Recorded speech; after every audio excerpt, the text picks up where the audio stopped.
All right, so let's move on to the next rule, which is your quotient rule, right? And this is a bit tricky, and sometimes students really lose out a lot of marks because of the mistakes in the steps. So let's try to understand this one a bit in more detail and in depth. So the main formula, if you can see, for the quotient rule, right?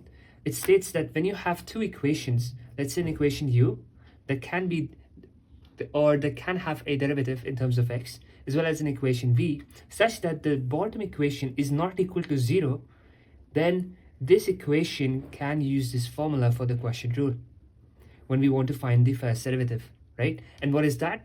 Well, in simple terms, just similar to what we had in the product rule, there's a slight difference. It's basically, we have the first equation for the v times the derivative of u subtracted. So in the product rule, we had addition, but in this one, we have subtraction, right? So we have to minus the other two equations that are coming on the right side, right? And that is the u equation, no derivative for this one, but times v, and the v that we have over here, it needs to have a derivative in terms of x, right? The first derivative. So you need to differentiate that particular value. So what you see, the thing over here is something that we can deduce, and that is the derivatives that we need to find, which equation needs to be differentiated, is an alternative, right? So in the first one it was u, but now it's v. So this is something that you can understand, and it will be easier way for you to learn the formulas, because the formula sheets will not be given in the exams. All right, so aside from that part, we also have another thing, and that is that the entire equation above has to be divided by v of x to whole squared, right? So that's the formula for the quotient rule, and you can write this in a shorter version for you, for easy understanding. Just v u prime subtracted by u times v prime over v squared, right?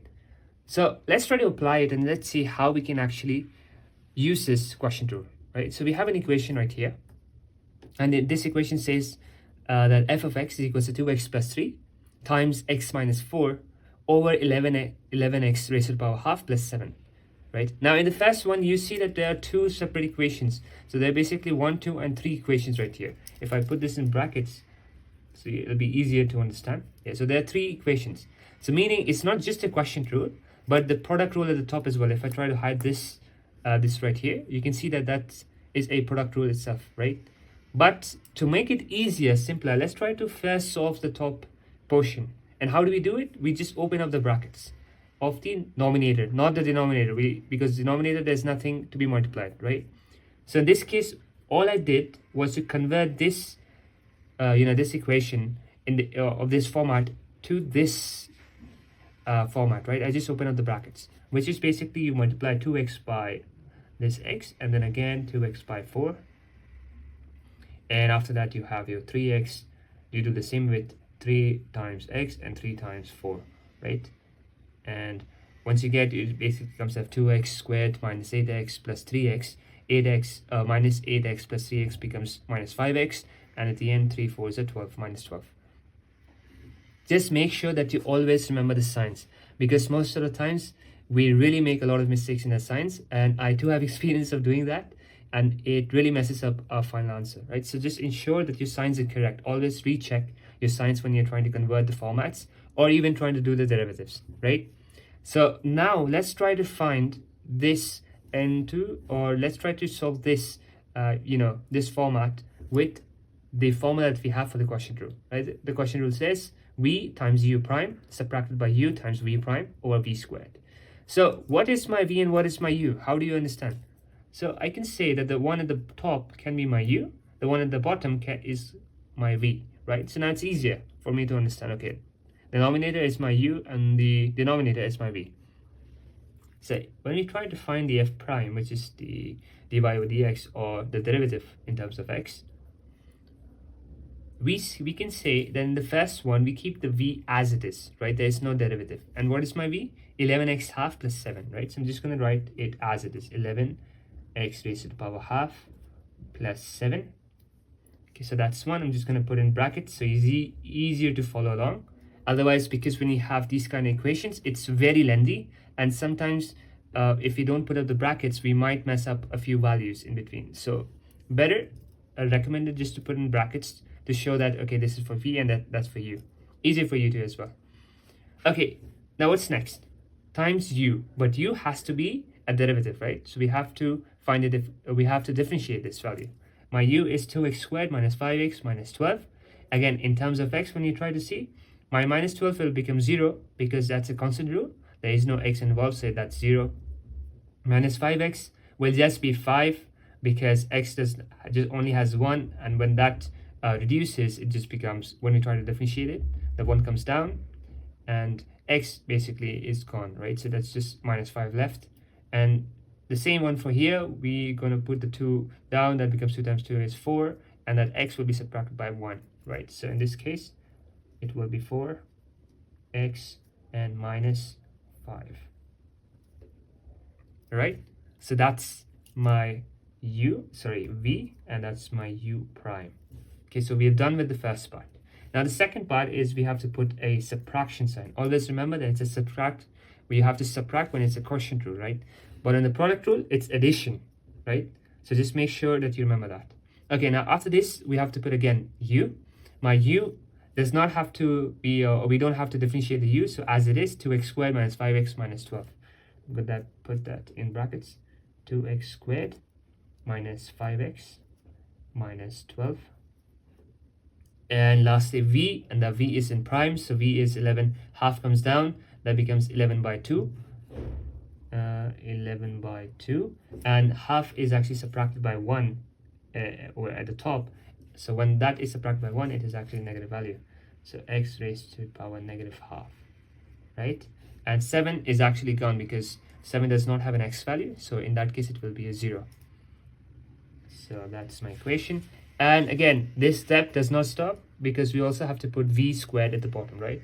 So the entire thing, oh, that's a pretty good straight line.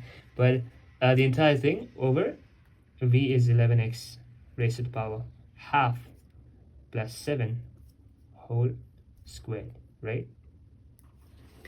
And it would have been better if the steps would have just concluded over here, but no, we have to solve this as well, because if we just leave it here, we will lose marks, although you will get the marks for steps, but you have to show the final answer, and that is to put this entire format to a simplified version. So let's try to simplify it. I know it's going to take a lot of time, and it is also quite lengthy. These questions are quite lengthy, but it'll be better for you to practice more and more of these kind of questions to basically become more adaptable, and it'll be easy for you to answer them. So inshallah. Okay, so let's try to, now when we try to open it, what I'm trying to do is open up the brackets, right? The same thing that we did here, we're going to open up the brackets. This 11 times 44, then again 11 times negative 5. We're going to do the same thing with 7 times 4x, and then 7 times minus negative 5. So we're just going to open up the brackets, and when we open up the brackets, it's going to be too much, so don't worry, just bear with it, because that is really important that you have that you go slow with these kind of questions, because these questions have a lot of sign changes as well as calculations that you need to do. So sometimes we might make smaller mistakes in between, which will result in a wrong answer. So make sure that you take your time with these kind of questions. Right, so 11 times 4x, 11x raised to the power half times 4x is basically 11 times 4, that becomes 44, right? And that x, now since there are two x's over here, this x has a hidden 1 at the top, and when we try to multiply these two variables in the scenario, right? So that has to be, the power is actually added together. So half plus 1, which becomes 3 by 2.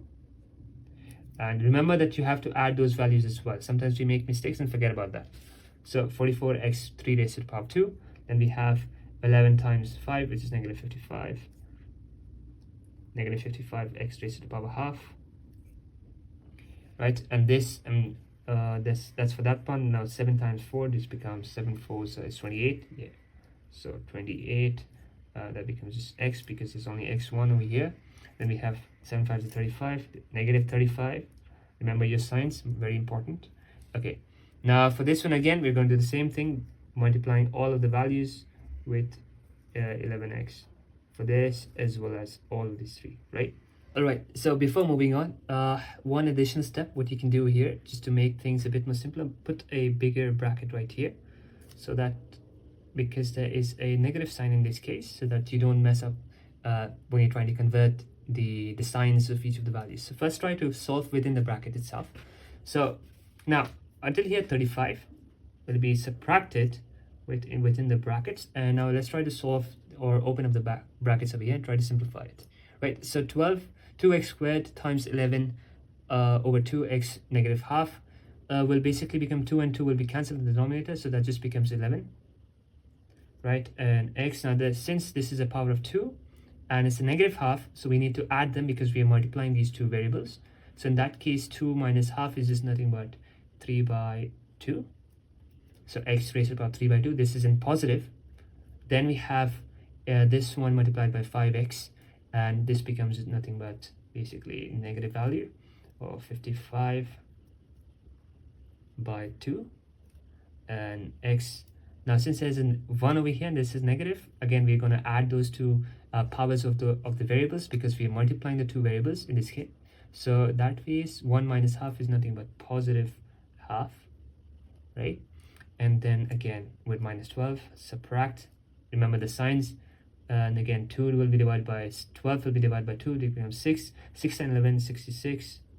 You have 66 only, no denominator, x raised to the power. Now this, since there is no x variable over here, so we're just going to add negative half in this case. So that's the equation for that. And the entire thing, oh sorry, there we go, the entire thing has to be over, okay, this is a connection, so the entire thing has to be over 11x half plus 7 whole squared, right? Now let's try to simplify it further, because even if you can leave the answer, we know that we can also simplify it further because there are some common terms. So I can do that by, let's see, what are the common terms? So from this left hand side to right hand side, okay, so there are some common terms that we can use. Now let's say the x variable 3 by 2, we also see over here 3 by 2, right? So we can basically add them together, but remember that there is a minus sign in this case, so this 44 will actually be subtracted by that 11, so that becomes 33 x raised to the power 3 by 2. Okay, so these two are done. I can just underline this and mark like that, so I remember that I have completed that. Then I have negative 55 x raised to the power half, and in this case raised to the power half I have here as well, right? But in this case, what do we see? We have to subtract, but this subtraction sign becomes positive in this case, right? Which is why we're going to add negative 55x raised to the power half added by 55 by 2, right? So let's try to see in calculator what negative 55 looks like when we add in a ratio of 55. Now this 55 becomes positive because negative sign changes, right? By 2. My answer is basically negative 55 by 2, right? So I'm just going to write that negative 55 by 2 x raised to the power half. Okay, what else? Now this is also done. Just gonna put that line there so I remember that this is done. Then we have 28x. We don't have any values with x because this one is a negative. I'm just gonna write 28x, right? And what else is left? And then we have negative 66 raised to the power half, so negative 66 x raised to the power negative half. And lastly we have 35 is minus 35. Oh, remember I just made a mistake here. So this 66x is basically a positive because there's a negative sign, right? So plus 66 x raised to the power negative half. And yeah, that the entire equation then divided by 11 x half plus 7 whole squared. So if you just leave in this format now, then you get marks. It seems quite lengthy, but once you try to solve it, it will be easier for you to understand. Just make sure that you remember your signs, because signs are more important when you're trying to solve the equations.